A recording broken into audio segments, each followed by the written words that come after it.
Good afternoon, everyone. In the last class, we have ended with difference between MapReduce 1 and MapReduce 2. So MapReduce 1 is a classic MapReduce, and MapReduce 2 is the advanced version of that. I mean, like the MapReduce with Yarn.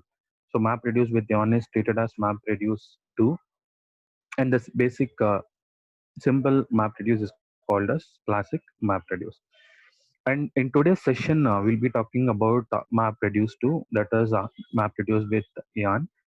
And after completing this, we'll be talking about the failures with MapReduce 1 and the failures with MapReduce 2. And what are the scheduling process involved in MapReduce 1 and MapReduce 2. So this is what we will be discussing in today's class. So let us start by introducing MapReduce 2. Okay. So the difficulties or the problems with MapReduce one is where it can't support more than 4,000 set of clusters. But whereas what MapReduce can do is MapReduce can support the cluster of nearly like 6,000 to 10,000 nodes. So we have the problem with scalability with MapReduce one that has been resolved with MapReduce two. And also in MapReduce 2, we have resource management, which improves the performance better than MapReduce 1.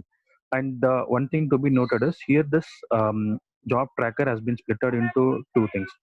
One is resource manager, and second one is application master. And let's talk in depth about MapReduce 2. So next comes entities. So in MapReduce 1 also we have seen four entities. And let me write it, the difference between MR1 entities and MR2 entities. In MapReduce 1, the first entity which we are talked as client. So client is responsible for submitting the job application. And in MR2 also it is same. And second, we talked about job tracker in MapReduce 1. And third, we talked about task tracker.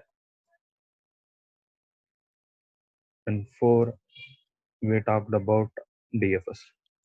This is MapReduce 1. And similarly, when I move to the entities of MapReduce 2, the first is again to be going to be same, the client, that is user, and second yarn manager, that is resource manager and node manager, and third it is MR app master, that is MR application master, and fourth again it is DFS. Okay, now let's see. So the responsibility of client is to submit a job. It is again going to be common. And with MR1, we have something called a container and core. In allocating the memory,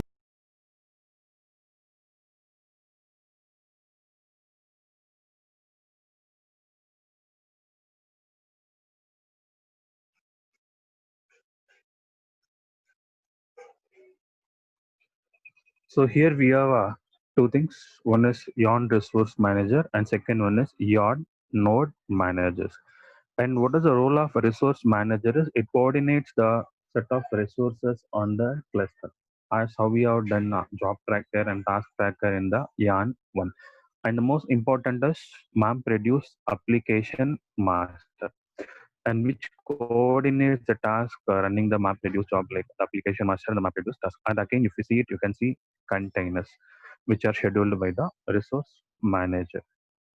And this DFS is used for sharing job files between the other entities. This resembles the same in MR1 and MR2. And now you can see a figure. See, this figure tells you the difference between the MR1 and the MR2. How a process is being done in MR2 and MR1. Just give me a minute. Okay. So first, as usual, MapReduce job is going to place a request for job. So it is the first where we start with the entity called client. Once it is done,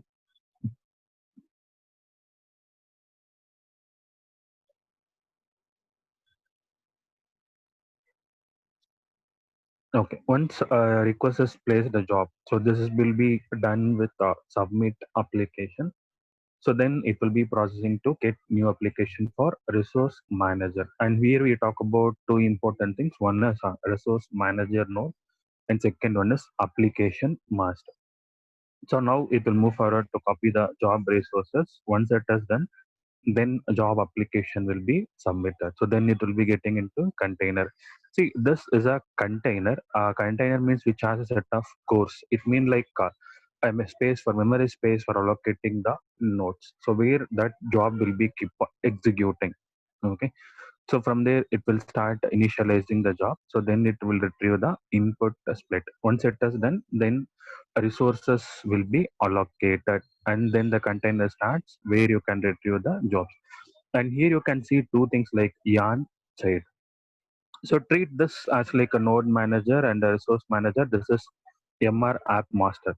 So treat this as like a parent and child, where one will be the controlling the things of the other thing, and where by back this node manager has to respond back to MR application master, right? So MR application master is going to alert something to a node manager. The node manager has to do the task and it has to reply it back to the MR application master. Like the two nodes that we have discussed, name node and second one is a data node. It is something like that. So HDFS has two master nodes, like sorry, HDFS has two main nodes. One is name node and second one is the data node. So we'll be discussing about the two things. And here I just want to give you one more comparison.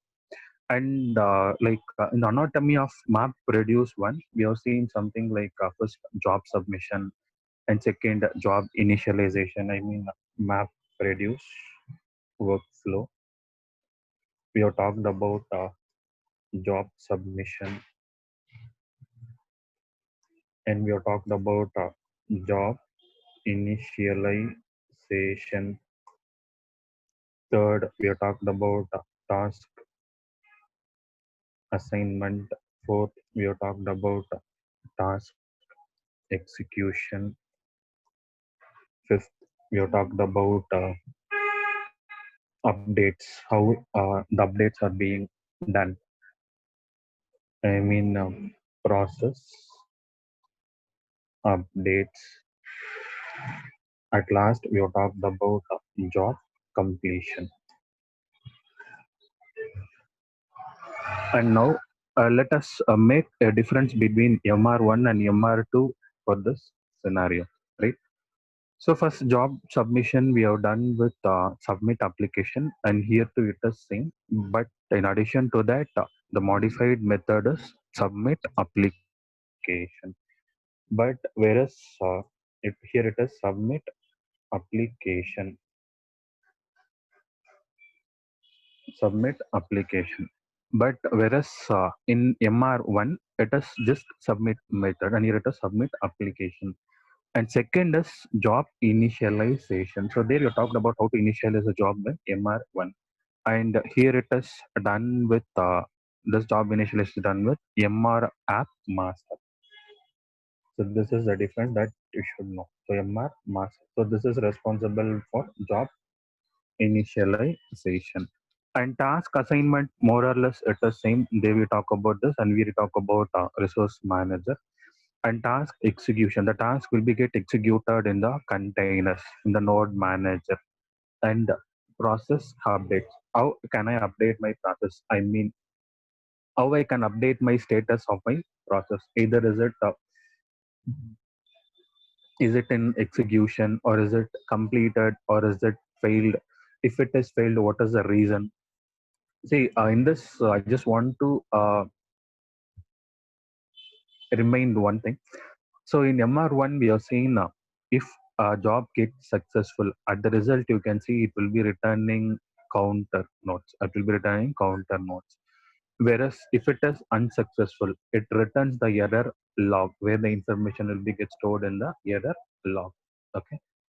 And last about a job completion, and here it will wait for completion. We have the method called wait for completion. Okay. So this is the difference of anatomy of workflow in MapReduce 1 and MapReduce 2. And just make a note of it. In exam, if you are asked to write anatomy of a MapReduce job, then it is up to you to start. By default you can go with MapReduce 1, classic MapReduce.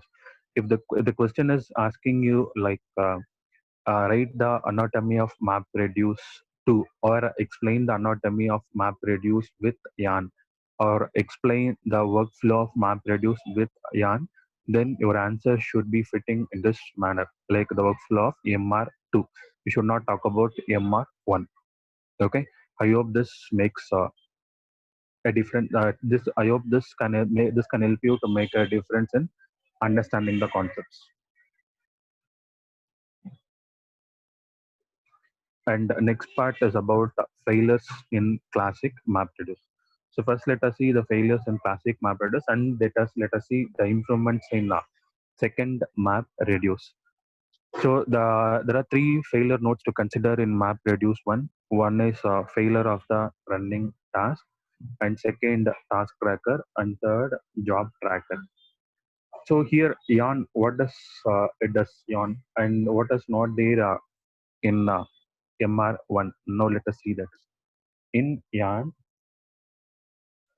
this is MR2. If you want, you can have in bracket MR2.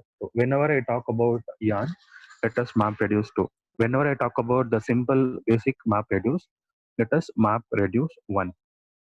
Okay. In yarn, if you take job tracker,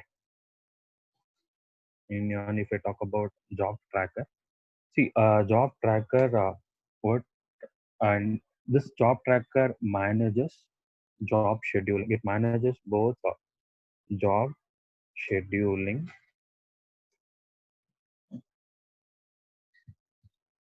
and task progress monitoring, where these are the two most important things in map reduce. So it monitors job scheduling and task progress monitoring.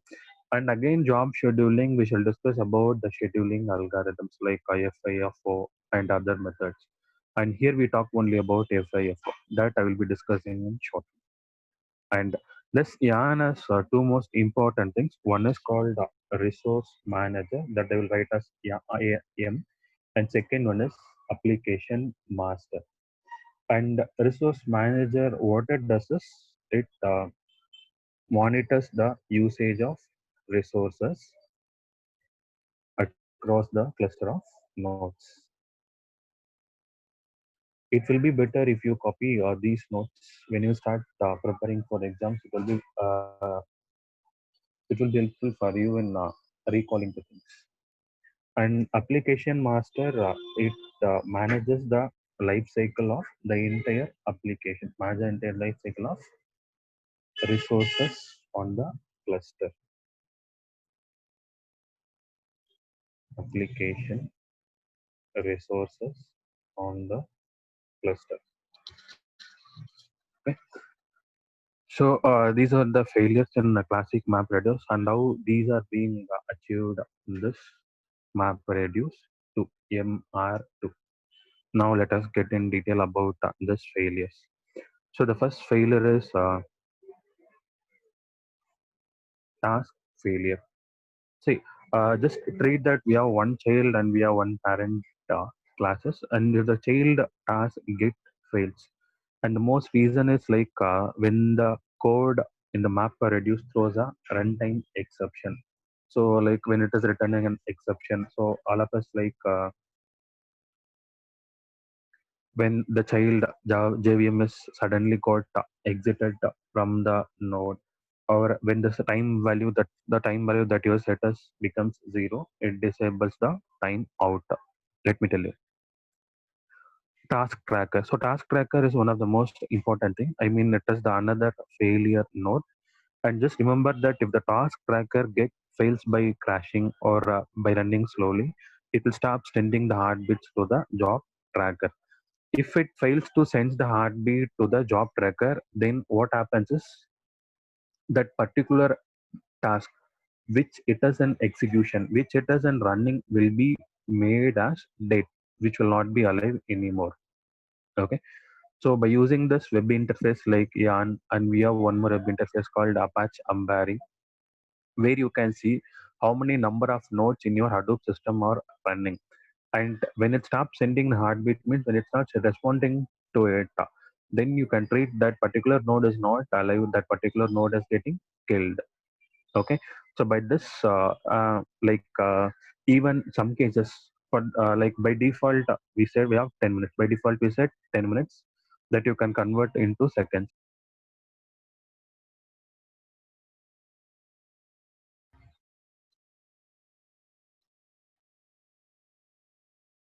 So here, by default, the time limit is set for 10 minutes.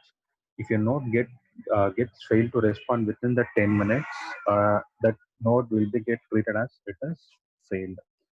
And one more thing, like even the task tracker can blacklist the job tracker, can blacklist the tracker nodes. Even even if there are certain tasks which is being scheduled in a cluster, I mean which is scheduled in a queue. If you want to blacklist, if you want to make any of the nodes to be get blocked, that also we can do it. Even though if it is not failed, if it is responding in a proper time, if you want to block it, we can do it. We can make that node has to be get blocked.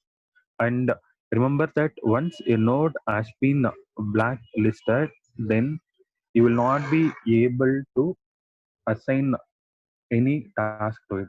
Okay. So you will not able to not assign any task to it.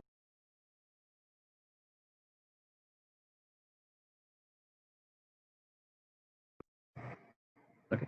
So which will not be responsible or to take any task further, and which can't do the things at anymore. So this is related to task failure. And now let us talk about job tracker failure. See, job tracker is more important since it is the one which monitors job scheduling and task progress monitoring. And the improved version of Yarn has provides you few more mechanisms in handling this. And the most important point to remember here is at this point of failure, the job tracker at this point of failure, if it is get failed, at a single point of failure, the job will be get failed. There is no chances of recover. There is no chances of recovering, or there is no chance of saving that particular job from the mission. Okay, that one point to be get noted. But this single point of failure can be avoided in map reduce too. And we have one more thing like to recover this, can use the method map reduce dot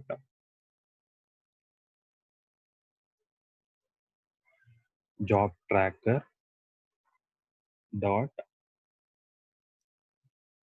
restart dot recover. Okay.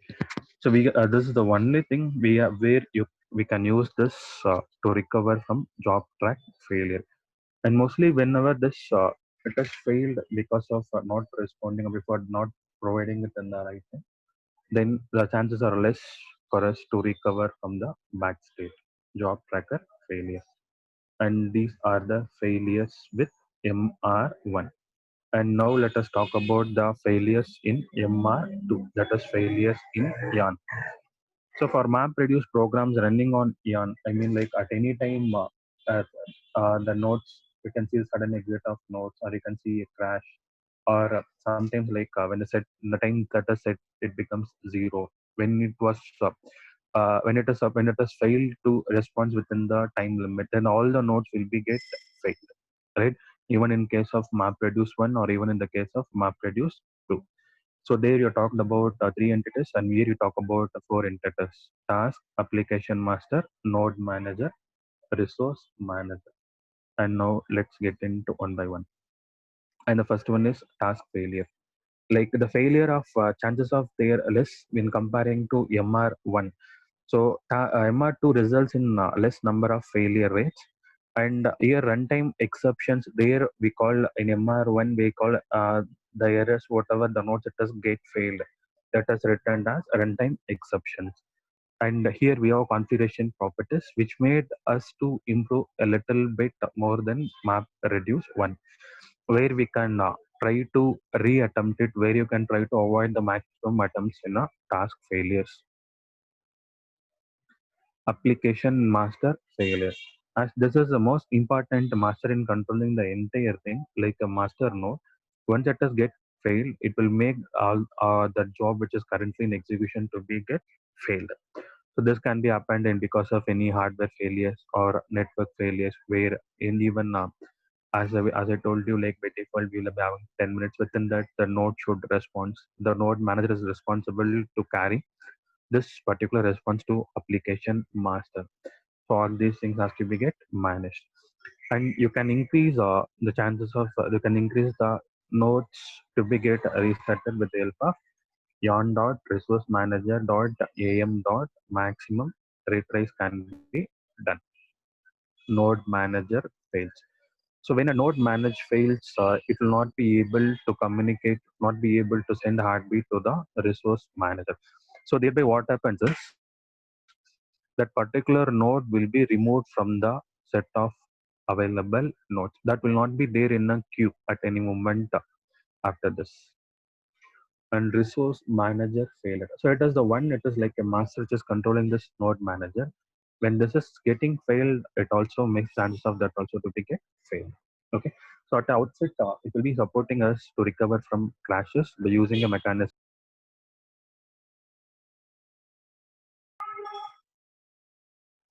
So resource manager failure. This is the most important thing here. When this resource node, when this get fails, it will not be able to communicate further or manage things with the node manager. And we have checkpoint mechanism here. So once a crash is made, then a new instance can be brought up by an administrator. I shall show you some screenshots of this in the next session. And here, the amount of state to be stored is managed by the job tracker. Let's see this. So as I told you, like job tracker is the one which manages both job scheduling and which manages task of the progress execution. And here, if you look into it, we have talked about MR1, MR2, right? We talk about map reduce 1, and we talk about map reduce 2. So in map reduce 1, it uses a very simpler approach called FIFO. Map 1 support FIFO. And what is the problem with the FIFO is FIFO does not support preemption, right? For example, if you take round robin, what it does is it gives a chance for each and every nodes to execute in the duration time. But what before does is once the process gets entered, either I mean irrespective of its size, the process has will be completing its task before leaving the queue, right? So when it is entering into the queue, it will be completing its entire task before leaving out of the queue. Even the process is of like 10 MB. Let it be like if it is of 10 MB. If it is taking some 2 seconds, that will execute. And even in the process, it takes 5 to 10 minutes to complete it. That also will be in the queue, right? So it does not support preemption. But whereas if you take MR2, we have one thing called capacity scheduler. That is the default one in the capacity scheduler. That mean like based on the capacity or based on the size or based on the memory unit of your nodes, whatever that you want. So based on that, allocation can be done. I mean, jobs can be get scheduled. Okay. The default in map reduces FIFO. It is a queue-based scheduler, and we have one more thing called pair scheduler. So it is just like an optimal scheduler. So which can be get working on the based on the number of nodes. Now let us talk about this. Okay. Now first one, pair scheduler. So it aims to provide you the cluster capacity over time. Again, it is not like a simple dynamic one. And when a single job is running, it gets all the clusters. As when more jobs are submitted, it makes the task to be get free task. So when we are given with a set of slots, and when you are given, when you are asked to allocate those set of slots to the given set of jobs. So based on the best match, or based on the best fit, so whatever it is which suitable for that, so that can be get done. So it is a basic idea behind fair scheduler. Okay, so where the jobs will be get placed in pools, and by default used user gets their own pool. And also like it is possible for us to define or to custom the pools with minimum capacitors that we require to solve this map and reduce slots. And also if required you can assign weight for each pools, and this supports preemption. But when you talk about this FIFO, that does not support preemption. So by default Hadoop 1 has FIFO, but whereas if you talk about Hadoop 2 it is little bit different than that. So by default Hadoop 2 has capacity scheduler. So this approach is slightly little bit different, like multi-user scheduling, or like it may be like one after the other, like hierarchical manner. It can be of anything, and even you can have priority scheduling in it. Okay, so where you have multiple queues, and even again in that you can have FIFO for scheduling each user of an organization. Suppose I have 10 set of cluster nodes, whereby each cluster is having a 10 set of nodes. How that scheduling can be done? That also can be done for this entire master thing. I can have capacity, and within that, for each node manager, I can go with FIFO scheduling, and that is also possible. So where you can make sure that the set of pool jobs which is being scheduled is doing its task in a given period of time. Okay, so it is about capacity scheduler.